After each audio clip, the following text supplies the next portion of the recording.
The teacher mocked her in front of the entire class, calling her stupid. But what happened next left the whole school speechless. The classroom was buzzing with chatter as students settled into their seats, preparing for another dull afternoon lecture. At the front of the room stood Mr. Carter, a teacher known for his strict, no-nonsense attitude. He prided himself on being the smartest person in the room and had little patience for students who didn't meet his standards. And today, his frustration was directed at Sophia Hayes, a quiet, unassuming girl who always sat at the back of the class, avoiding attention. "Sophia," Mr. Carter called, his voice dripping with impatience. "Why don't you come up here and solve this equation for us?"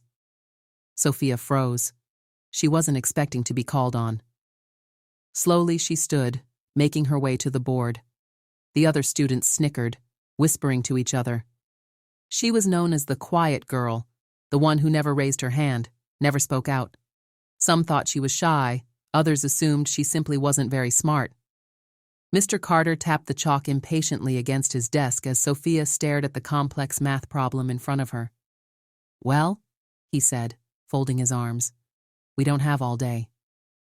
The classroom fell silent, all eyes on her. Sophia picked up the chalk, her fingers trembling slightly. Then, she did something no one expected. She solved the problem instantly. No hesitation, no second guessing, just pure, effortless calculation. Mr. Carter's smirk faltered. The students stopped whispering. Sophia turned around, calm and composed, and said, "There, that's the correct answer." Mr. Carter blinked, his face twisting in disbelief. "That's not possible," he muttered, stepping closer.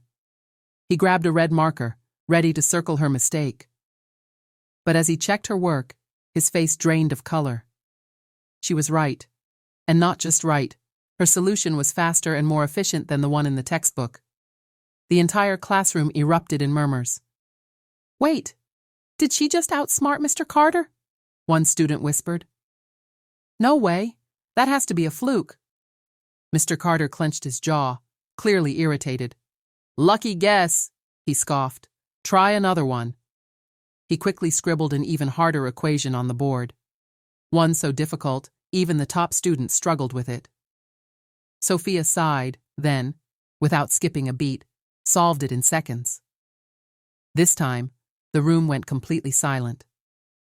Because what no one knew, not even Mr. Carter, was that Sophia wasn't just an ordinary student. She was a renowned mathematical genius, published in research journals, recognized by universities around the world. And today, she had just put her own teacher to shame. But the real shock was yet to come. Mr. Carter's face turned red, his hands gripping the edge of his desk. The classroom remained silent, every student staring in disbelief at Sophia's perfect solution. But instead of admitting his mistake, Mr. Carter laughed bitterly.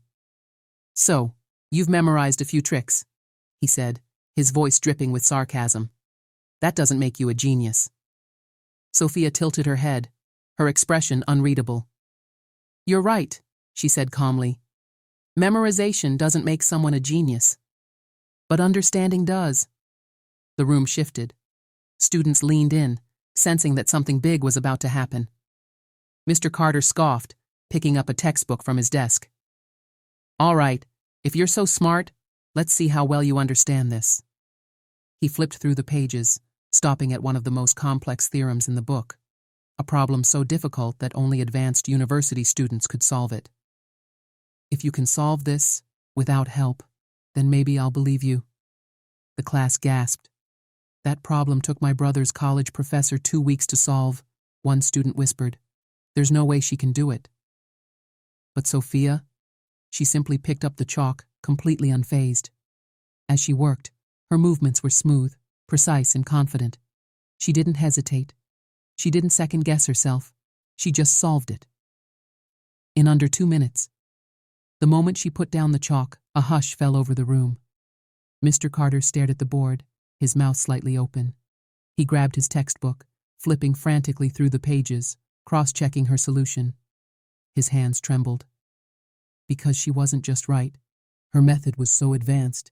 that even the book didn't have an explanation for it. The students held their breath, waiting for his reaction.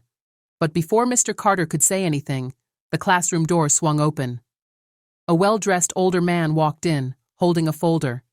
The students turned, whispering as they recognized him. "That's Dr. Lewis, the university dean."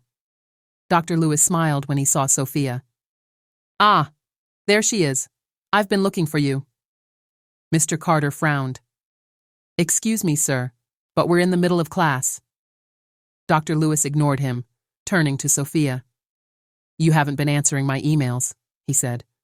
Sophia smiled politely. "I've been busy." Dr. Lewis chuckled. "Too busy to accept the Ivy League scholarship we've been offering you?" The entire room exploded. "Wait, what? Did he just say Ivy League?" Mr. Carter staggered back, his face drained of color, because in that moment, he finally realized Sophia Hayes wasn't just smart, she was a once-in-a-generation genius, and he had just spent the entire class humiliating her. The room was completely silent, except for the faint sound of Mr. Carter's fingers tightening around his textbook. Dr. Lewis's words hung in the air, shocking every single student in the classroom. "A scholarship?" Mr. Carter finally muttered, his voice weak. Dr. Lewis nodded, ignoring the teacher's stunned expression. Instead, he turned to Sophia, a proud smile on his face. "We've been trying to get in touch with you for months, Sophia. Your work in mathematical theory has been recognized by top universities across the world. MIT, Harvard, and Princeton are all competing to have you join their research programs." Gasps rippled through the room. "Harvard? MIT?" one student whispered. "She's that smart?" Another muttered, looking at Sophia in a whole new light. Mr. Carter's face paled even further, his eyes darting between Dr. Lewis, Sophia, and the massive equation still on the board, one that she had solved in mere minutes. Sophia, meanwhile, remained calm and composed. "I appreciate the offers, Dr. Lewis," she said, her voice unwavering. "But I haven't made my decision yet." Dr. Lewis chuckled. "Take your time, but just know, any university would be lucky to have you." Mr. Carter opened and closed his mouth, searching for something, anything to say. This entire time, he had assumed Sophia was just a mediocre, unmotivated student. And now, he had humiliated someone who was smarter than he could ever dream of being. I didn't know," he finally stammered. Sophia turned to him, her expression unreadable. "You didn't care to know," she said simply. Her words hit like a slap, making Mr. Carter visibly flinch. Because she was right, he had never asked about her, never bothered to notice her potential. He had judged her, mocked her, and used her as an example of failure, when in reality, she was the brightest mind in the entire school. Sophia took a step closer, her voice quiet but firm. "You always say that students should work harder," she said. "But maybe teachers should try harder too." The room erupted in murmurs, some students nodding in agreement. Mr. Carter's face burned with shame. But Sophia? She simply picked up her bag, adjusted her jacket, and said, "Class dismissed." Then she walked out, and the entire school would never forget what had just happened. But the real shock was yet to come. Sophia walked out of the classroom, her head held high, leaving behind a stunned silence. The other students watched her go, their expressions shifting, some in admiration, others in pure disbelief. Mr. Carter? He stood frozen, humiliated in the very classroom where he once ruled. Dr. Lewis finally turned to him, his tone polite but firm. "Mr. Carter, I believe we need to have a conversation about how you treat your students." Mr. Carter swallowed hard, the weight of his mistakes settling in. The aftermath. By the time Sophia reached her locker, the news had already spread like wildfire. Students whispered in the hallways. Some rushed up to her, suddenly eager to talk. "Sophia, you're really going to Harvard? How did we not know you were a genius? That was the most epic thing I've ever seen." She smiled politely, but deep down she felt nothing but relief. Not because she had proven herself, she had never needed validation, but because she had shown them all that genius doesn't need permission to exist. And Mr. Carter? After an investigation into his teaching methods, he was replaced the following semester. No one missed him. And Sophia? She accepted an Ivy League scholarship, where she thrived, proving to the world what she had known all along. That true intelligence isn't loud, arrogant, or cruel. It's quiet, patient, and unstoppable.